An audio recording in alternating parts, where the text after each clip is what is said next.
ஓம் ஸ்ரீ குருப்யோ நமஹ.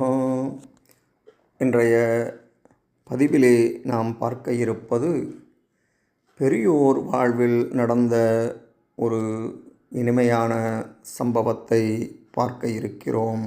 வாருங்கள். கடந்த நூற்றாண்டில் தமிழுக்கு பெரிதும் தொண்டு செய்தவர்கள் என்று முக்கியமாக இருவரை சொல்ல வேண்டும். ஒருவர் மகாகவி பாரதி, மற்றொருவர் தமிழ் தாத்தா உவே சாமிநாத ஐயர். உவே சாமிநாத ஐயர் ஓலைச்சுவடுகளில் இருந்த தமிழ் இலக்கியங்களை ஒப்பிட்டு பரிசோதித்து சரிபார்த்து நூல்களாக வெளியிடும் அரிய பணியை செய்து வந்தார். அவரது இந்த தமிழ் தொண்டு பற்றி ரமண மகரிஷி ஏற்கனவே அறிந்திருந்தார். ஒரு சமயம் தமிழ் தாத்தா ரமண ஆசிரமம் சென்றார். அவரது மனதை ரமணரின் சாநித்தியம் ஈர்த்தது. அவர் பக்தியுடன் மகரிஷியின் காலில் விழுந்து வணங்கினார்.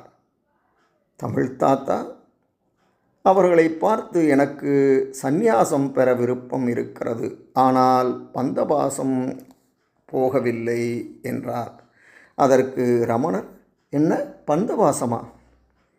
ஆம் என்றார் தமிழ் தாத்தா. இந்த சோடிகளை வைத்துக்கொண்டு இரவு பகலாக அல்லல் படுவதில் மனம் ஈடுபட்டு கிடக்கிறது. அப்பந்தம் ஒழியுமானால் சந்நியாசம் வாங்கி கொள்ளலாம் என்றார். உடனே ரமணர், அது பந்தமல்ல, உங்களுக்காக செய்கிற காரியமல்ல அது, உலகத்துக்காக நீங்கள் செய்கிற காரியம் அது.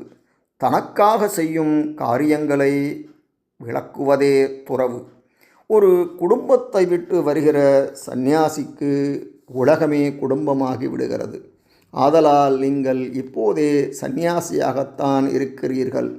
நீங்கள் செய்து வரும் தமிழ் தொண்டே சந்நியாச யோகம்தான். ரமண மகரிஷி கூறியது தமிழ் தாத்தாவுக்கு ஊக்கமளித்தது. அவர் தாம் மேற்கொண்டிருந்த தமிழ் பணியை ரமணர் பூரணமாக ஆசீர்வதித்ததாக கருதினார்.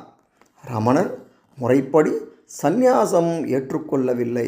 ஆனால் அவர் சந்நியாசிகளுக்கும் சந்நியாசியாக இருந்தார். சந்நியாசிகளை உருவாக்கும் பூரண ஞானியாகவும் இருந்தார். அடுத்த பதிவிலே ரமணரின் வாழ்வில் நடந்த ஒரு இனிய சம்பவத்துடன் உங்களை சந்திக்கிறேன். நன்றி, வணக்கம்.